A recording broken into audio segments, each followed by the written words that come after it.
How do I feel to be guest editor of Radio Times? Well, it's an honour. In my family, we only ever used to get it at Christmas, unfortunately. But I think that gave it a special magic. So it's a delight. And I suppose editorship of anything, it's a nice chance to well, to sort of tailor it to my tastes, I suppose, and also hopefully spread the word about a few things which might be a bit forgotten. I'm trying at the moment to think about getting the balance right between interviewing people I fancy versus people I'm fascinated by, perhaps people who are slightly neglected, and the balance of articles and issues is very interesting. Well, I'm highlighting, amongst the things I'm highlighting, my monologue series, Queers, which is a series of 8 monologues to celebrate the 50th anniversary of the partial decriminalisation of male homosexuality. It's full of qualifications, which I'm very, very excited about. So I've directed them all. I've written the first one and curated the whole season, and it's sort of various stages in the last century in terms of gay life, mostly the male experience, because that's what the 1967 Act was about. And it's part of the Gay Britannia season, which I think it looks amazing. It's incredibly comprehensive.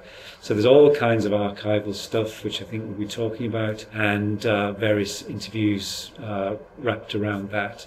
And then equally, I suppose, in terms of just the editorship, I'll be choosing various TV programs and radio programs which ping out at me for the week, and almost certainly mostly talking about my favourite TV channel, Talking Pictures TV, which shows old British films in which sometimes I can't leave the house because it's just wall-to-wall brilliant old British movies.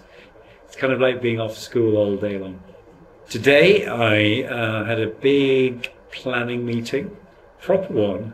I sat at the head of the table like Alan Sugar, who I believe was also sat in that chair, pointing at people, firing them, and actually planning the issue and going through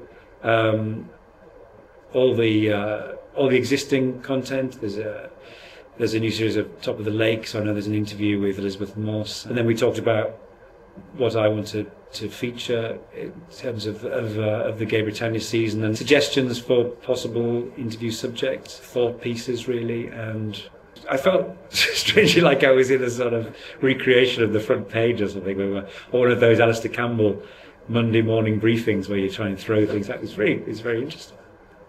What's it like to be on the other side? Well, I don't know. It's hard to say at this point, and see how the magazine comes out.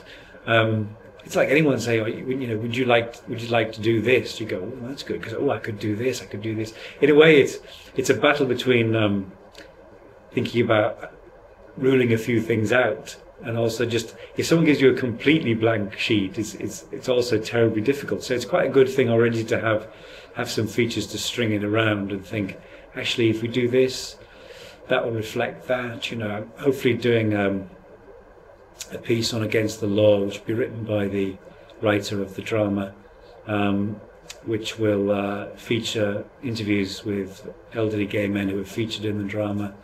But also Rafe Montague, who works here, is the son of Lord Montague, who was one of the defendants in the Montague case, obviously. So it's interesting. It's all kind of come together.